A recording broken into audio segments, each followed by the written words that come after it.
Good afternoon. I hope you're all doing well.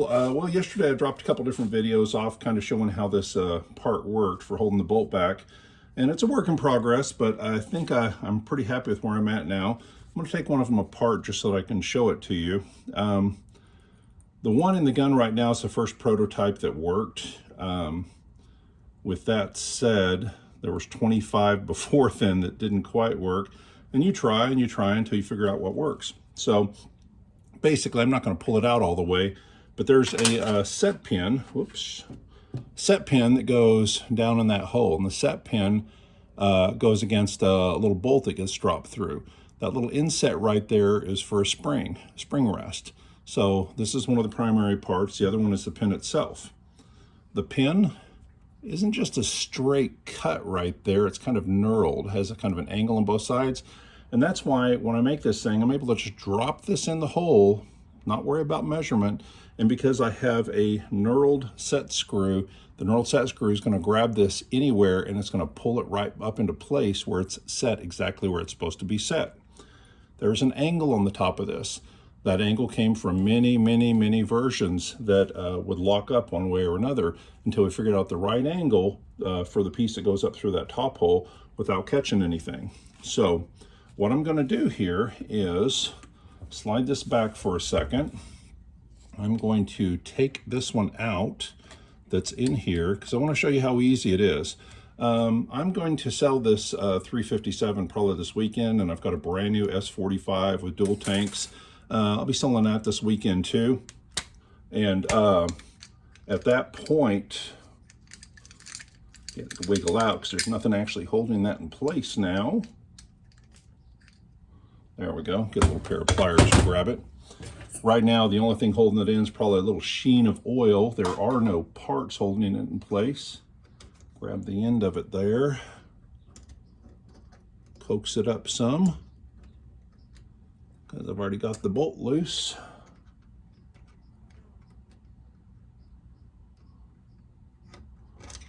There we go. And now this piece just basically slides on out. It doesn't lock to anything other than just the friction of the spring holding it in place. It's not in there tight or anything. So what I want to do is, again, that was the first prototype that worked.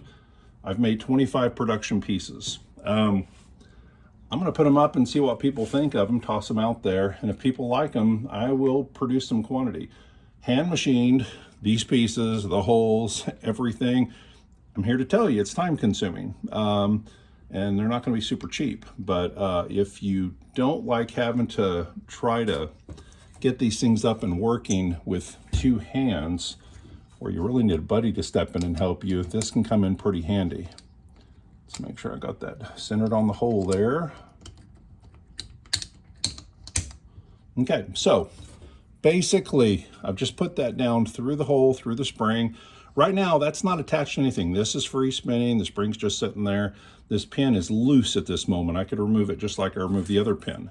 However, turn this around to where that lock is, put the hex key in a tighten, and see if I'm able to actually see this on camera.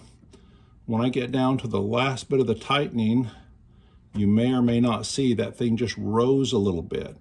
It rose because that lock bolt, lock key, whatever, went down into that groove and pulled it into place. So now I'm about 50 thousandths inch above the bolt.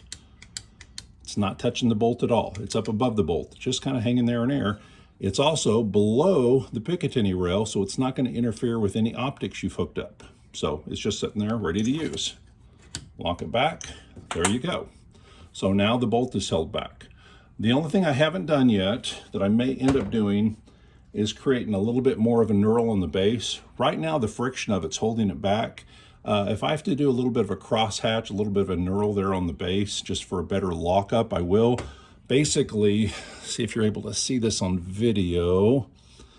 The bolt right there steps down to the smaller bolt, which is what actually pushes the pellet in. You got that nice edge right there, and that pin is riding in front of that edge. The weight of the bullet or the bolt and the spring pushing it is creating a pinch that's holding that pin in place. The very moment I touch that bolt and pull it back a hair, that's going to pop up. There it goes. So it's there until I don't want it to be there anymore. Well, I say that. It's there till I don't want it to be there anymore. Like I said, I went ahead and made 25 of these up. I think I'm going to put it out there and sell them and see what people think. I like it. Seems to work well. Right now it's got a real thick coating of oil, which is probably why it just slipped a second ago. The only difference I may make is a slight knurling on the end to even grip that bolt better. But other than that, this is the product. It allows you to keep the bolt back until you're ready to not have the bolt back. And I'll put those up on my site here in just a little bit. Hope you'll have a great day. Take care.